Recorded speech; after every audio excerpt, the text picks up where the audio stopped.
За сайн байцгаана уу, өдрийн мэнд хүргэе. За мэрэгжлийн багш нар жилийн эцсийн дүн үнэлгээгээ менежерээр батлуулсны дараа анги удирдсан багш нар заавал өөрийн эрхээрээ орж жилийн эцсийн дүнгээ хадгалаад эсэс рүү илгээнэ. За ингээд жишээ болгоод 9-р ангийн жилийн эцсийн дүнг хадгалж эсэс рүү илгээх байгаа учраас бүгдээрээ төгсөлт дэвшил цэсний төгсөл цэс рүү орно. За төгсөл цэсний хичээлийн дүн хэсэг дээр дарж дүн бүртгэх хэсэг рүү орно. За ингээд анги удирдсан багш нар маань хичээл тус бүрээр энэ үйлдэлийг одоо хийхийг анхаараарай. За сургалтын менежерээр батлагдсан дүн хадгалаагүй төлөвт харагдана.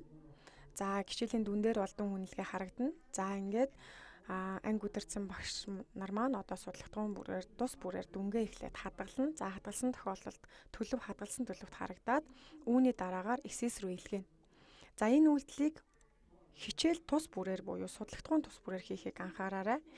За ингээд хэрвээ эсэс рүү илгээгдсэн байвал төлөв маань бүгдээрээ илгээсэн төлөвт харагдаж байгаа. За ингээд бүх хичээлүүдээ тус бүрчлэн шалгаад дүнгүүдээ хадгалаад эсэс рүү илгээнэ гэдгийг заавал анхаараарай.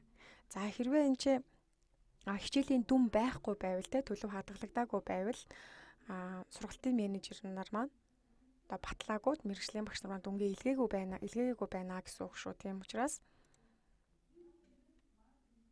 анги удирдсан багш нар маань заавал хичээлийн дүн байгаа хэдий ч төлөв хадгалагдаагүй төлөвт байвал дүнгээ хадгалаад эсэс рүү илгээх товчлуурыг заавал дарж энэ үйлдэлийг хичээл тус бүрээр хийнэ гэсэн үг.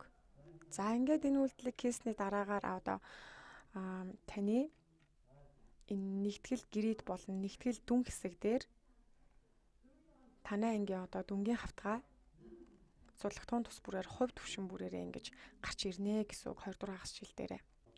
За ингээд анги удирдсан багш нар маань заавал судлах хичээлийн 2 дугаар хагас жилийн буюу жилийн эцсийн дүн үнэлгээг хадгалаад эсэс рүү илгээсний дараагаар мөн за энэ талбараас сонгон гэсэн төрлийг сонгоод сонгоны хичээлүүдийнхаа жилийн эцсийн дүн үнэлгээг мөн хадгалаад эсэс рүү илгээх шаардлагатай.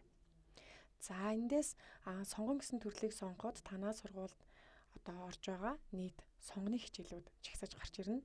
За хэрвээ танай сургууль мэдлээ цахим хичээлийн одоо сонгонтой бол тухайн дүн энд автоматар татагдаж орж ирнэ. За хэрвээ байхгүй байвал эхнүүдэл дээрээ багш нарын өөрсдийнх нь үүсгэсэн сонгоны ангийнх нь тухайн хичээлүүдийнх нь жилийн эцсийн дүн үнэлгээ энд харагдана гэдгийг санаарай. За ингээд төлөвөө багш нар маань аягүй сайн шалгах шаардлагатай. Тэгэхээр тухайн энэ сонгон дээр мэдлээ цахим хичээлийн сонгоны дүн юм уу тухайн эхнүүдэл дээрээ багш нарын өөрсдийнх нь үүсгэсэн сонгоны дүнг авах юм уу гэдгээ өөртөөсөө нэгтэлж хараад хадгалаад эсэс рүү илгээгээрэй.